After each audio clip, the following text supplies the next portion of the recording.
धरा पर यहाँ मौजूद मेरे इस गांव के मेरे पिता तुल्य बुजुर्गों, मेरी मातृशक्ति, मेरे साथ आई मेरी बहन रीमन,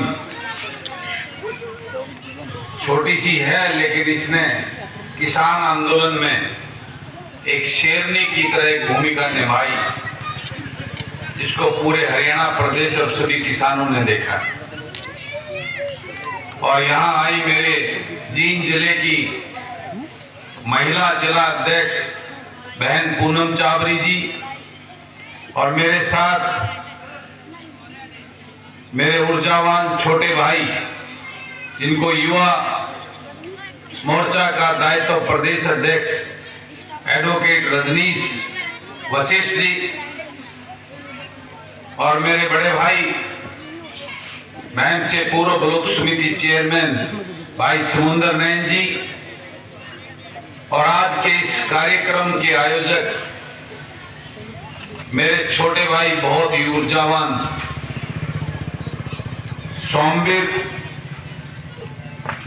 सोमवीर विधान, बहुत ही ऊर्जावान एनर्जेटिक मेरा लाडला भाई, जो कई दिन से मेरे संपर्क में था, मेरा छोटा भाई किरणपाल बालू जी बालू, और यहाँ पर मंचासीन सभी साथीगण, और इस सभा में मौजूद सभी युवा साथी, आप सभी को बलराज कुंडू की राम राम। सबसे पहले मैं आप सभी से माफी मांगना चाहूंगा कि 3 बजे से आप लोग बैठे मेरा इंतजार कर रहे हो, लेकिन आपका ये प्यार देखकर वाकई मेरा दिल गदगद हो गया कि इतने लेट आने के बाद भी मैं कोई नेता नहीं हूं, मैं कोई मुख्यमंत्री का पोता और बेटा नहीं हूं, विधायक तो अनेकों बढ़ते हैं, एक छोटा सा विधायक हूं, लेकिन आप लोगों का ये प्यार देखकर मुझे एक बात पे भरोसा हुआ कि सच्चाई और ईमानदारी मान सम्मान मिलता है। ये उदाहरण आपने करके दिखाया है। आप लोगों के मन में एक सवाल होगा, एक क्वेश्चन होगा कि ये मैम का विधायक हमारे सुरता खेड़ा कलायत में के करना रहा। तो मैं आपको बताना चाहता हूं, मैं कोई वोट मांगने नहीं आया आपके बीच में, मुझे चुनाव नहीं लड़ना कलायत से। कई दिन चर्चा चली, जब यह बस चलाई मैंने वजीर खेड़ा से, कैलरम से, तीतरम से उन बहनों के लिए, तो कई दिन गलियारों में चर्चा रही कि बलराज कुंडू कलायत का चुनाव लड़ने की सोच रहा है। मेरा बड़ा मैम में भी चर्चा चल पड़ी, लेकिन मैं आपको बताना चाहता हूं, मैं कोई चुनाव नहीं लड़ूंगा कलायत से। मैं क्यों आया हूं ये आपको बताने के लिए आज मैं बताता हूं आपके समक्ष। मैं एक नॉन पॉलिटिकल परिवार से संबंध रखता हूं, एक छोटे से किसान के घर में पैदा हुआ, एक फौजी का बेटा हूं। मेरे खानदान में तो किसी ने पंचायत मेंबर का चुनाव लड़ने की सोची भी नहीं, लड़ना तो बहुत दूर की बात है। गांव में पैदा हुआ, गांव के सरकारी स्कूल में पढ़ा, खेत का हर काम किया है, और तो जोड़ा नहीं, बाकी ऐसा कोई काम नहीं जो नहीं किया। मेरे पिताजी फौज में थे, गांव में ही जो दादा ने मकान दे रखा था वही मकान है आज भी। मेरे फादर साहब जब पेंशन आए तो उसके थोड़े से पैसे लेके पुराना ट्रक लेके काम चालू किया था, उसको रात को खुद चलाता था। और मेरे माँ बाप की उस ईमानदारी की कमाई से किया हुआ वो एक पुराने ट्रक को लेकर जो काम शुरू किया था, परमात्मा की मेहरबानी, मेरे माँ बाप के आशीर्वाद से अच्छे मुकाम पर पहुंच गया। अपनी और अपने बच्चों के, अपने परिवार का रोजी रोटी का सिस्टम ठीक होने के बाद अंतरात्मा से एक आवाज आई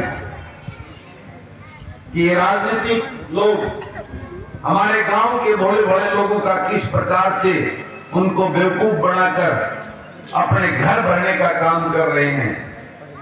तब मेरे मन में ठाना इस राजनीति में जाकर लोगों को जगाने का काम करूंगा, और ये सोचकर लोगों के बीच में चला गया। मैंने वोट नहीं बनाई, मैंने उनके दिलों में जगह बनाई। मेरा गांव नहीं पड़ता है महम के अंदर, लेकिन आज महम की हर माता मुझे अपना बेटा मानती है, हर बुजुर्ग मुझे अपना बेटा मानता है, हर बहन मुझे अपना भाई मानती है, और वो रक्षाबंधन पर मुझे राखी बांधती है। मैंने वहां परिवार का हिस्सा बन के दिखाया, और फिर जब चुनाव आया तो दो नेशनल पार्टी के बहुत पैसे वाले ताकतवर लोगों को धूल चटाकर मेरे महम के लोगों ने मुझे विश्वास और आशीर्वाद मुझ पर जताकर मुझे उस विधानसभा में भेजने का काम किया। आज पूरा प्रदेश जानता है, मैं जब विधानसभा में खड़ा होकर बोलता हूं तो मुख्यमंत्री का कपकपी चढ़ जाती है, उप मुख्यमंत्री और मंत्री बगले झागने लग जाते हैं कि मारे खेलना पड़े, कदे कुंडू हमारे पास पड़ जाए।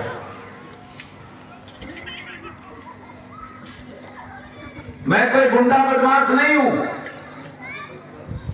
जिससे वो डरते हो, ना ही मैं बंदूक लेकर उस विधानसभा में जाता हूं। वो मेरे से इसलिए डरते हैं कि मैं उस विधानसभा में सच बोलता हूं, रात के बच्चों के लिए, रात के लिए बोलता हूं। मैं किसान की आवाज को उठाता हूं, उस गरीब के साथ हो रहे शोषण के खिलाफ बोलता हूं। आपके बच्चों का जो रोजगार छीन लिया, उनको बेरोजगारी में नंबर 1 बना दिया, उन बच्चों के लिए बोलता हूं। आपके बच्चे जो आज नशे की गिरफ्त में होते जा रहे हैं, उनके लिए बोलता हूं। आपके बच्चे जो आज अपराध की तरफ जा रहे हैं, उनकी चिंता करके बोलता हूं। प्रदेश का जो गरीब आज दलदल में दसता जा रहा है, कहीं उनके राशन कार्ड फैमिली आईडी के नाम पर काटे जाते हैं, कहीं उनकी पेंशन बुजुर्गों की काटी जा रही है, उसके खिलाफ बोलता हूं। स्कूलों का बुरा हाल है, उनमें मास्टर नहीं है, उसके लिए बोलता हूं। अस्पतालों में डॉक्टर नहीं है, दवाई नहीं है, उसके लिए बोलता हूं, जिसका उनके पास कोई जवाब नहीं होता, इसलिए मेरे से डरते हैं वो। लेकिन आप सब देखते हो, पूरे हरियाणा प्रदेश से कर्मचारी मेरे पास आते हैं, बलराज भाई आपसे ही उम्मीद है हमारी आवाज को विधानसभा में उठाना। कोई व्यापारी होता है, वो मेरे पास आते हैं, बलराज भाई आपसे हमें उम्मीद है आप हमारी आवाज को उठाना। आज छोटे छोटे पोल्ट्री फार्म वाले मुझे मिले थे उकलाना में, उन्होंने अपना मेमोरेंडम दिया है, करीबन 60-70 छोटे पोल्ट्री फार्म वालों ने, बलराज भाई हमारा शोषण हो रहा है, हमारी आवाज को विधानसभा में उठाओ। मैं सबकी आवाज उठाता हूं, आप सब देखते होंगे। उस विधानसभा में चाहे सरपंच की हो, आंगनबाड़ी की हो, आशा वर्कर की हो, कर्मचारी की हो, व्यापारी की हो, या आपके बच्चों के रोजगार की बात हो, सबकी आवाज को उठाता हूं और उस सरकार को ललकारता हूं। लेकिन वहां देखता हूं मेरा साथ देने वाला कोई नहीं मेरे साथ खड़ा होता, अकेला पड़ जाता है बलराज उस विधानसभा में। मैं चारों तरफ नजर मारता हूं, आपने देखा होगा कितनी बार मैंने उस विधानसभा में उन एमएलए को बोला है, अब तुम गूंगे बहरे हो, तुम गुलाम हो, जिन लोगों ने तुम्हें वोट देकर इस विधानसभा में भेजा है, आज उनके सामने तुम एक शब्द बोलने के तैयार नहीं कि जनता आपसे हिसाब लेगी। उस दर्द को लेकर जब मैंने वो पीड़ा देखी ये सब अपनी दुकानें चलाने के लिए इस विधानसभा में आते हैं।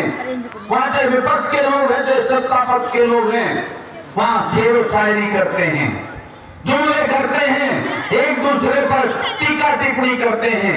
उस विधानसभा के मंदिर में, उस लोकतंत्र के मंदिर में आपके बच्चों के ऊपर चर्चा नहीं की जाती कि उसको नौकरी कैसे दी जाए। उस विधानसभा में किसान के ऊपर चर्चा नहीं की जाती कि उस किसान को बदहाली से कैसे निकाला जाए। उस विधानसभा में लूट और भ्रष्टाचार की जो दुकानें सारी सीमाएं तोड़ती हैं, उसके ऊपर चर्चा नहीं करी जाती। जब इस बात को मैंने महसूस किया तो मैं निकल पड़ा इस प्रदेश में। मैंने यात्रा निकाली, आपने देखा होगा। आपके हल्के से भी गया था मैंने 10 जिलों में उस यात्रा को निकाला। नानक चौधरी राजस्थान बॉर्डर से चला था और पंचकुला तक करीबन 40 विधानसभाओं से होके गया था। मैंने लोगों से चर्चा की, लोगों से विचार विमर्श किया, तो मैंने जाना कि लोग कितने परेशान और हताश और अपने आप को ठगा हुआ महसूस कर रहे हैं। तब मैंने निर्णय लिया, जब तक इस प्रदेश के किसान, मजदूर, गरीब का बेटा, पढ़ा लिखा युवा जो इस तकलीफ और दर्द को जानने वाला हो, एक किसान का दर्द क्या होता है, बेरोजगारी की टीस क्या होती है, उस बुजुर्ग माँ बाप का दर्द क्या होता है जिसका बेटा अगर नौकरी नहीं लगा तो उसके रिश्ते वाले नहीं आते। वो इंतजार करता रहता है कभी कोई रिश्ता लेके आ जा, मेरा भी छोड़ के हाथ बहु आ जा, घर में जो किलकारी लाग जाए, मेरा वंश चाल जा। लेकिन ये हालात बिगड़ते जा रहे। उस पीड़ा को लेकर मैंने ठाना, क्योंकि ये राजनीतिक पार्टी और ये दल अपने चाटुकार और गुलामों को टिकट देते हैं। किसी किसान मजदूर के घर में जन्मे, किसी पढ़े लिखे युवाओं को मौका नहीं मिलता राजनीति के अंदर। जो ऐसे चाटुकार जो नेताओं के दरवाजे में सुबह जाकर बैठते हैं, रात को उनको सुबह के अपने घर आते हैं, उनको टिकट दी जाती है, वो उन नेताओं को भगवान मानते हैं। जब तक किसान मजदूर का वो बेटा जिसको वो दर्द और तकलीफ पता हो इस विधानसभा में आप नहीं भेजोगे, तब तक आपके बच्चों का और आपका भला नहीं हो सकता। ये कहने आपके बीच में आया है बलराज। ये बलराज कुंडू निकला आज प्रदेश में कि अकेला बलराज कुंडू कुछ नहीं कर पाएगा। मैं भी थोड़े बहुत दिन चलूंगा, डट जाऊंगा, क्योंकि आप सबने देखा, पूरे हरियाणा में, देश ने देखा कि मेरे ऊपर दबाव बना गया, दोनों झूठे केस बनाए गए, मेरे भाइयों को जेल में डाला गया, मेरे ऊपर रेड डाली गई, बड़े बड़े नुकसान किए गए। जब मैं डरा नहीं तो मुझे लोभ दिए गए, मुझे मंत्री बनाने का लोभ दिया गया 3 साल पहले कि कैबिनेट मंत्री बना देते हैं, क्यों रोड़ा कर रोड सरकार ने डाल दे, क्यों सरकार के गेल पड़ रहा है। लेकिन मैंने उनको कहा कि उस मंत्रिमंडल का हिस्सा बलराज कुंडू कैसे बन जाए जिस मंत्रिमंडल में मेरे युवाओं का रोजगार छीनने की नीतियां बनती हूं। उस मंत्रिमंडल का हिस्सा बलराज कुंडू कैसे बन जाए जिसमें मेरे किसान का गला काटने की नीतियां बनती हूं। उस मंत्रिमंडल का हिस्सा बलराज कुंडू कैसे बन जाए जिसमें गरीब का फैमिली आईडी के नाम का ऐसा खेल खेलकर उनके राशन कार्ड और बुजुर्गों की पेंशन काटने का काम किया जाए। मैं उस मंत्रिमंडल का हिस्सा कैसे बन जाऊं जिसमें लूट और भ्रष्टाचार की सारी सीमाएं पार कर दी हूं। मैंने उसको ठुकरा दिया और आपकी आवाज बनकर उस विधानसभा में आपका ये बेटा, आपका ये भाई उन चोर सरकारों को ललकारने का काम करता है। और आपके बीच में आया हूं आपसे ये कहने, क्या इस कलायत में किसी मां ने एक ऐसा पढ़ा लिखा ऊर्जावान बेटा नहीं पैदा कर रखे सके जो आपका वकील बनकर मेरी तरह उस विधानसभा में आपके हक की लड़ाई लड़ सके। ऐसा एक बेटा मांगने आया उस क्लास में से कि ऐसा पढ़ा लिखा ऊर्जावान एक मेरी सोच का एक युवा मुझे दे दो, तो हम मिलकर 1-11 मिलकर आपके हक के लिए लड़ाई लड़ सकते हैं उस विधानसभा में। इसलिए आया है बलराज। और उसी सोच को पूरा करने के लिए, क्योंकि राजनीतिक दल अपने गुलामों को टिकट देते हैं, किसान मजदूर के पढ़े लिखे उस ग्रामीण अंचल में जीने वाले, उस दर्द को जानने वाले पढ़े लिखे युवाओं को राजनीति भागीदारी में बढ़ाने के लिए मैंने इस दल का गठन किया, हरियाणा जन सेवक पार्टी, हजपा के नाम से। जो आपकी पार्टी है, जो आपके बच्चों की पार्टी होगी, जो पार्टी आपके हक के लिए लड़ेगी, अपने घर भरने के लिए नहीं। मैं चाहता तो मैं भी मंत्री पद मुझे मिल रहा था, ठाक कर सकता, राज को भोग सकता था। एमएलए बढ़ते हैं मंत्री पद के लिए, अब मंत्री बन जावा। मैं चाहता तो मैं भी हजारों करोड़ रुपए कमा सकता था, गोपाल कांडा की तरह बड़ी बड़ी बिल्डिंगें, कॉलोनियां काटता, प्लॉट काटता। लेकिन मैं इस राजनीति के अंदर जन सेवा की सोच लेकर, कुछ करने का जज्बा लेकर इस राजनीति में आया हूं। सुबह निकलता हूं और रात को बढ़ता हूं। भगवान ने बहुत ठीक ठाक सिस्टम बना दिया था मेरा, लेकिन अपने बच्चों से मिले भी कई कई दिन हो जाते हैं, सिर्फ एक पीड़ा और एक दर्द लेकर कि कुछ कर जाऊं इस अपनों के लिए, इस ग्रामीण अंचल के युवाओं के लिए, अपने किसान के लिए। मैं तो छोटे से किसान के घर में मैंने उस दर्द को देखा है। रात में कोर देते हुए पानी की अहमियत को जाना है, पता लेकर गया जो उसके मैं बैठ गया, वो काम मैंने किए हुए हैं। मैंने लामड़ी किए हुए सारे दर्द देखे हैं, उस तकलीफ को जाना है। तो आपकी उस तकलीफ को दूर कैसे कर सकूं, इस लूट और झूठ की राजनीति को से आपको कैसे बचा सकूं। ये लुटेरे राजकुमार राजघरानों के जो कभी देवीलाल के नाम पर, कभी छोटराम के नाम पर आपसे रायतियां लेते आ रहे हैं, इस राजनीति को बंद करने की अपील करने आपके बीच में आया। ये राजघरानों की प्रथा हमारे पूर्वजों ने, ये राजघराने खत्म करने का काम किया था। आज इन्होंने राजनीतिक राजघराने दोबारा से खड़े कर दिए। पहले उनका दादा था, परदादा था, उनका बापू नहीं, वो खुद आगे उनकी औलाद। ये प्रथा कब बंद करोगे? लोकतंत्र में तो जब कोई गलत आदमी हो तो उसको बाहर करो और नए पढ़े लिखे युवाओं को आगे लेके आओ। ये सोच लेकर आपके बीच में आया है बलराज कुंडू। आज आपके बच्चों की, आपके पोता पोती की भविष्य अंधकार में है, उसके लिए आपको जगाने आया है ये बलराज कुंडू। आपसे आपके बच्चों के लिए, किसान के लिए, गरीब के लिए आपका साथ मांगने आया है ये बलराज कुंडू। मैंने आपने सबका राज देख लिया, आपने कांग्रेस का राज देखा, उसकी लूट को देखा। आज से 9 साल पहले 10 साल कांग्रेस पार्टी का राज था, पूरा हरियाणा प्रदेश में हाहाकार मचा हुआ था कि लूट ली इस कांग्रेस ने, और उसको हटाकर आपने, भाजपा ने आपको सपने दिखाए। आपने उस कांग्रेस से परेशान होकर उस भाजपा को लाने का काम किया ना, किया था ना। लेकिन इस भाजपा ने और जनता ने, लुटेरे ठगबंधन ने तो सारी सीमाएं तोड़ दी और उस कांग्रेस को ही अच्छा कहला दिया। आज सबके मन में एक ही विचार है, इस भाजपा और जनता को सत्ता से बाहर करना। यही सोच है ना सबकी, यही है ना, सब चाहते हो कि भाजपा और जनता प्रदेश के इस सत्ता से बाहर करने का सबने कदम उठाई है, यही ना। तो मैं आपसे पूछना चाहता हूं, लाना किसको चाहते हो? आपको, उसी 9 साल पुरानी पार्टी को जिसने लूट के हाहाकार मचा रखा था। वही पार्टी, वही नेता, वही लोग। फर्क क्या है? यानी एक लुटेरे से पिछड़ कर दूसरे लुटेरे को लाना चाहते हो, यही तो है आपकी सोच। क्या इतने बुद्धिल हो गए हरियाणा वाले कि अपना हक लेने की हिम्मत नहीं है? जब मैं वाले उन लुटेरों को, ठगों को भगा सकते हो तो कलायत वाले क्यों नहीं? आप अपने किसी बेटा बेटी पढ़े लिखे को आगे क्यों नहीं बढ़ा सकते? ये कहने आया हूं आपके बीच में आज ये बता। मैं पूछना चाहता हूं, ये नेता जो आपके पास और जो ये पार्टी बड़े बड़े जो राजघराने बन गए हैं, आज लाखों करोड़ की संपत्तियां हैं इनके पास, हजारों हजारों करोड़ रुपए की जमीन, किले जमीन है इनके पास, देश में विदेश में संपत्तियां इकट्ठी कर रखी हैं। मैं आपसे पूछना चाहता हूं, इनके बाप दादा के कौन से बिजनेस कारखाने चलते हैं जिसे ये पैसे इकट्ठे किए इन्होंने? इस प्रदेश को, रात को लूट कर ये पैसा इकट्ठा किया है। इन लुटेरों से आपको बचाने के लिए, आपको जगाने आया है ये बलराज कुंडू।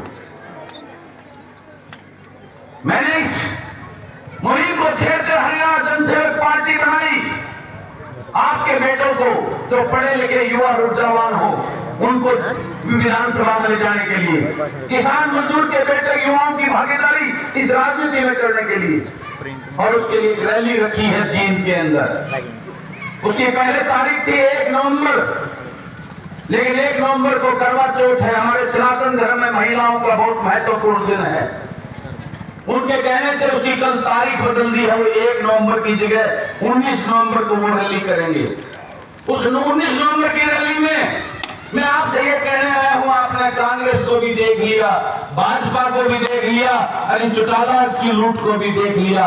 एक बार एक मौका अपने बेटों को देकर देख लो, शायद आपका भाव उसके आपके बच्चों का बनाना।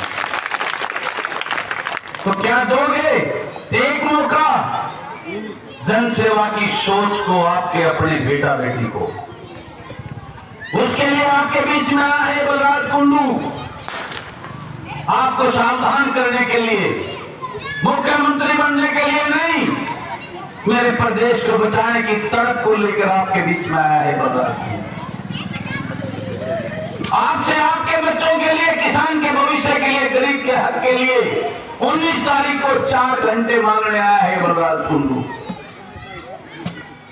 आने तक 35 मिनट जानगिर, 35 मिनट आने की, 1.5 घंटा आने जाने का, 2.5 घंटे रैली के, आपसे 4 घंटे मांगने आया है बलराज कुंडू। क्या मेरा साथ देने के लिए जींद आओगे 19 तारीख में? बताओ।